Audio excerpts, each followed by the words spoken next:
Welcome to Keep It Local, a podcast of Local Media Association. And we are here at Local Media Fest 2026 in Chicago. And I'm joined, my distinct privilege and pleasure to be joined by Dean Baquet, former executive editor with the New York Times. You just Thank you. came off Good the to be here. stage. I did. Thank Yes. you so much.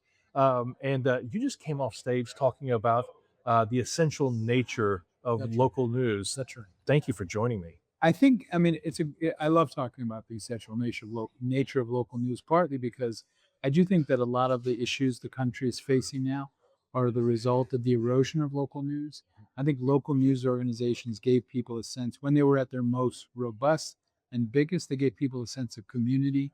There were things we had in common, whether it was, Oklahoma football Mhm. or USC football when I lived in LA.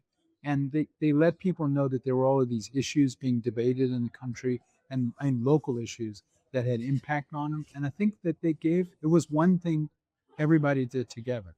And I think the economic erosion of that base is something that we have to figure out a way in some form or another to recreate. So, talking about figuring out a way to do this, the New York Times is the single most successful business model in the Right. history of journalism. Right. But how could that possibly apply or trickle down to?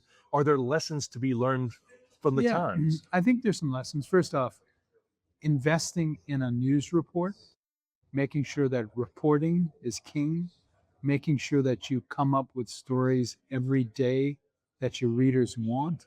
I think that is the, if you had to shrink the New York Times vision, that's been the core. What can I give the audience every day that only I can give them? And that's a lesson that local news organizations can take. That's a lesson for everyone, frankly. What about those parts of the country? I think about Oklahoma, my home Yeah. state. We've got Oklahoma City and Tulsa, but we have news deserts galore and Yeah. counties that are underserved or not served at all. I think we have to convince audiences that local news is vital.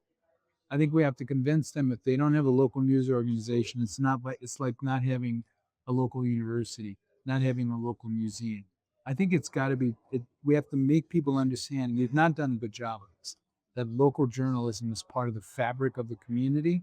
That they have to support it. That they have to pay for it or contribute to it.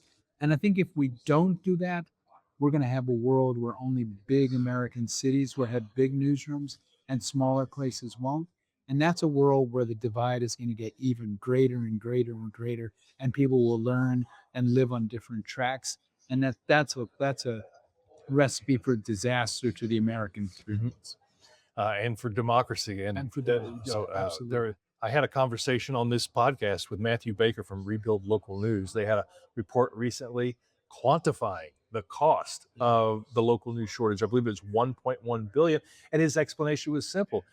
Folks who lend money, municipal bonds to cities, see it as a higher risk if they don't have local news coverage. No, that's right. That's right.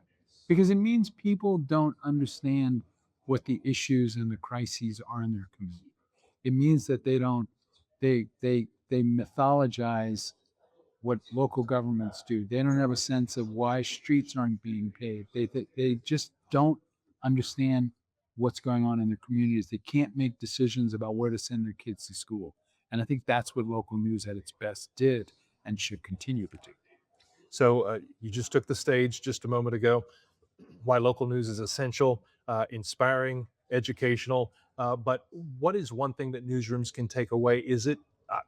I've heard a lot of folks say that we need to do a better job communicating our values to the community. We need to do a better job communicating the crisis so that people understand how perilous the situation we're in. We need to do a much better job of being transparent about our values, how we make decisions. We need to own our mistakes.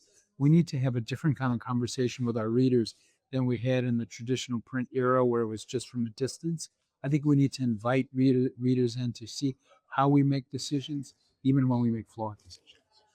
Dean Baquet, a pleasure talking to you. Thank you. Is there anything that I failed to ask you that you'd like to add? The only thing I want to add, and it's not something you failed to ask, but it's sort of connected to the whole subject. I think that communities that have powerful local news coverage, whether it's 1, 2, or 3, are communities that are going to better embrace democracy. will better understand how to make the decisions to govern their lives. And I think that we have to teach readers to understand that news is like vital to the civic life of any community. So, one more question. Mhm. Former executive editor at the New York Times, what are you doing these days? I'm running a program for the Times where we work with local news organizations all across the country. That's fantastic. Well, I'm a loyal Sunday subscriber and a digital They're subscriber paying my salary. and a daily Wordle player, you name it. They're paying my salary. Fantastic. Dean Baquet, thank you so much for your time. Thank you.